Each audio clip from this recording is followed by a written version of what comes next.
First batch of bombers rolling off the line. Looking good.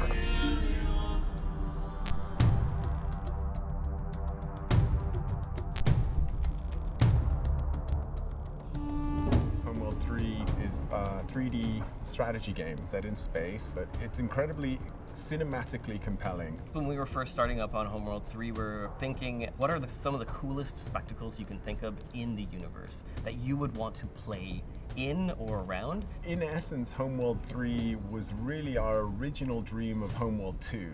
The problem was, in the late 90s, early 2000s, the vision for Homeworld 3 was utterly impossible to make. Massive coronal sun ejections, massive battles in asteroid fields. Massive environments with these giant megaliths, like gigantic Death Star-sized things that would create an interesting landscape for the player to move their units through. We had to wait 20 years before we could do that. So anyone who's interested in strategy or strategy-like games, we want to immerse basically anyone who loves science fiction. For us, Homeworld 3 is a love letter to the fans of the franchise that have been with us over the last 20, 22 years. And with Homeworld 3, we want to just continue that amazing feeling that you got from playing Homeworld 1 back in the day and give that to you again.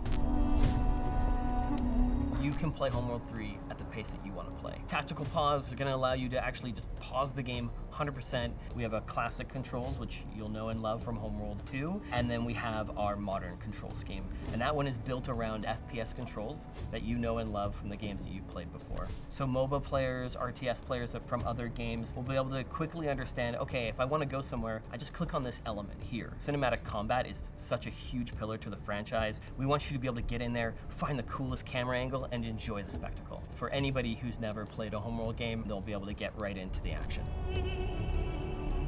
We wanted choke points. We wanted interesting strategic decision-making for the player. When engaging in combat, terrain will actually matter. We have tunnels where you can actually take your fighters and frigates through those things, and that will actually remove you from the enemy sensors, so you can ambush them. You can actually use a larger ship to take fire for another ship.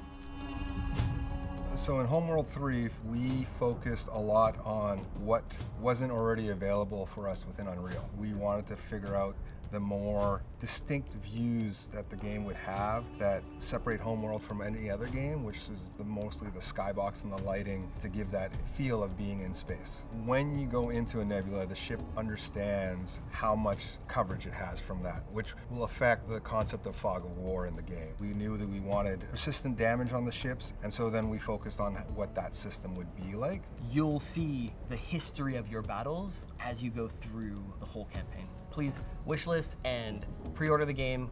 We're super excited to have you.